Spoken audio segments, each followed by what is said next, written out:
Hello, welcome back to my new little series that I've got going on my channel, which is all about using the makeup that you currently own.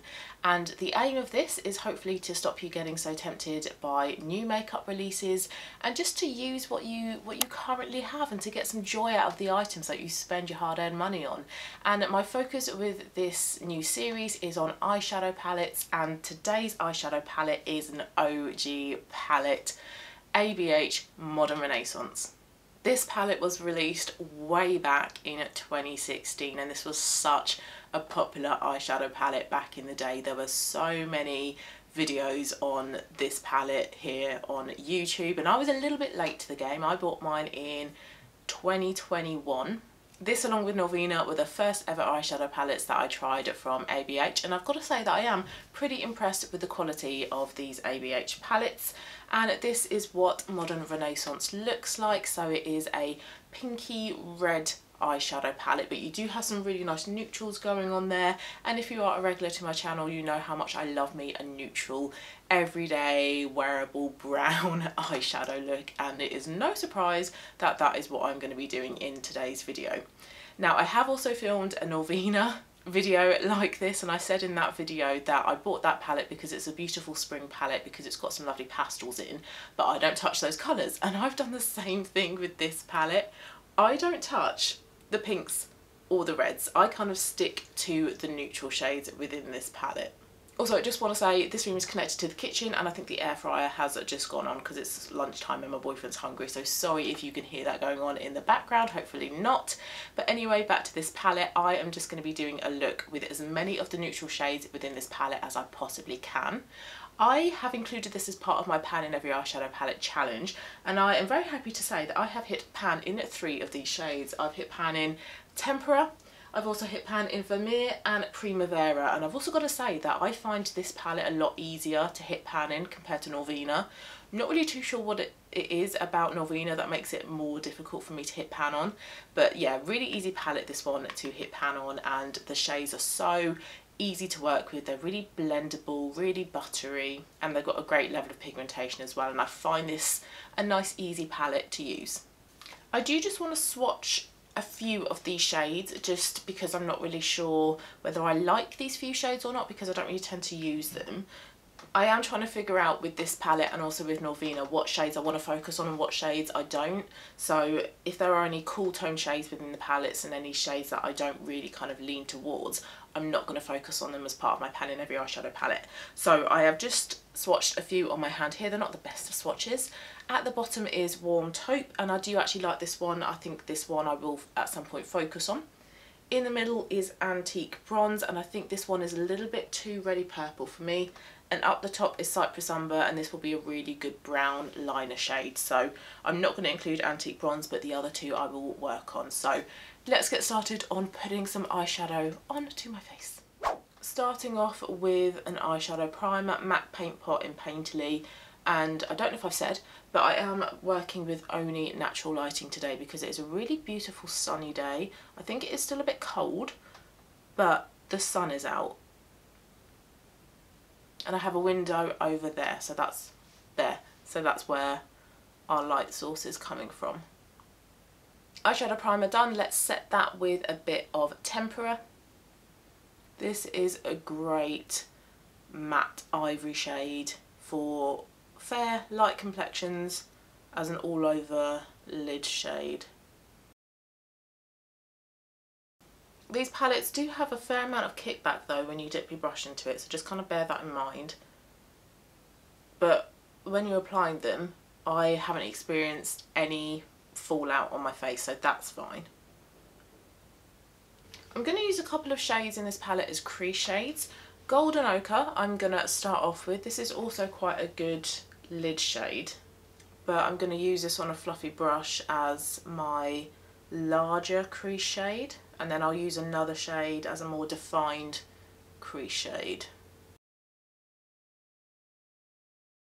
It is pretty stupid of me that I bought this palette and also Norvina to play with the more colourful shades within the palette. So like I say, the pinks and purples within Norvina and the reds and pinks in this one, but I don't use those shades. So it just kind of goes to show that I need to stick with what I like, and what I like are very neutral shades.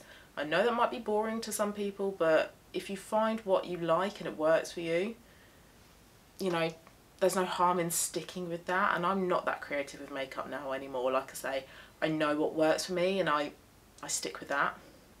And I'm going to use a thinner, fluffier blending brush to go for, what do I want to go for? Raw Sienna and Burnt Orange. Is it Burnt Orange? Yeah, these two are very, very similar.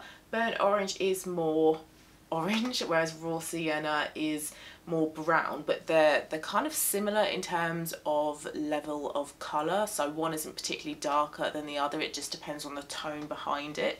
So I think I am going to start, I might add some Raw Sienna at some point, but I'm going to start with Burnt Orange. And I'm taking that a bit more in the socket line, just slightly above it because I have hooded eyes, but I'm using a slightly denser blending brush because I want to be a bit more defined with this crease colour.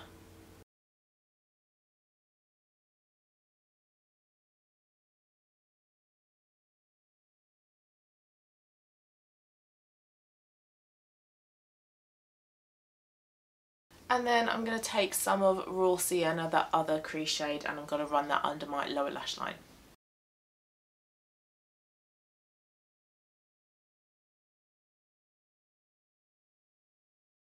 Yeah, those two shades do look pretty similar. They are kind of interchangeable. Let's try some of Warm Taupe. I'm going to put that in the outer V, the outer third of my eye. This is a shade that I've not really used too much of.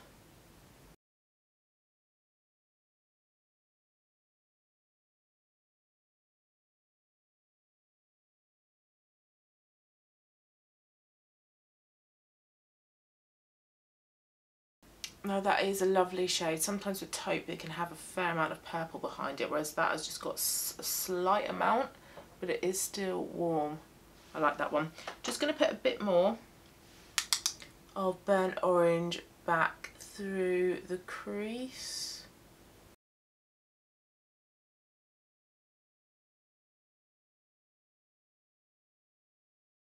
And then for a lid shade, I'm going to go with Primavera. This is a really beautiful, bright, light yellow gold.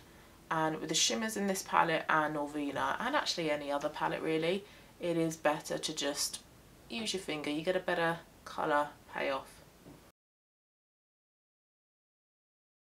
That just helps to brighten that look a bit. That's nice. Let's put some of that same shade in my inner corner as well, and I think that's how I hit pan on this shade, was to use it as an inner corner highlight. It is a beautiful shade for that purpose,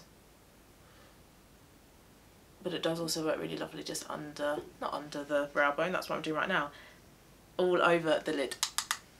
And I'll use Cypress Umber as a liner shade.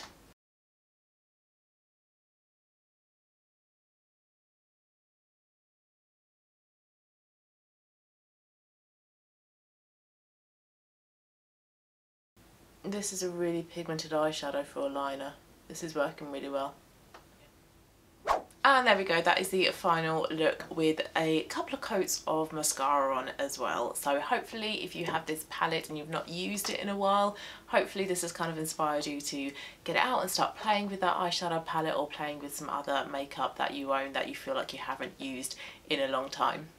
And I really love the neutral shades in this palette. Like I say, a lot of people, and myself included, buy this palette to play with the pinks and the reds in it, but the neutrals are so incredibly beautiful. This look that I have created today is my kind of everyday look. I love wearing eyeshadow looks like this. And just a lovely palette to use as well. The quality is really nice. So a beautiful, beautiful palette regardless of the fact of whether I use the pinks and reds or not. So thank you so much for watching, guys. Hope you did enjoy the video. If you did, please do give it a thumbs up. Please also subscribe if you haven't as well. It would be lovely to have you here. And I do have a few more of these videos ready to film, so you will be seeing a few more of these types of videos as part of this challenge here on my channel. So hopefully you'll stick around to watch those and the other videos that I have put up recently as well. Have a lovely rest of your day, whatever it is you're doing, and I will see you again very soon for my next one.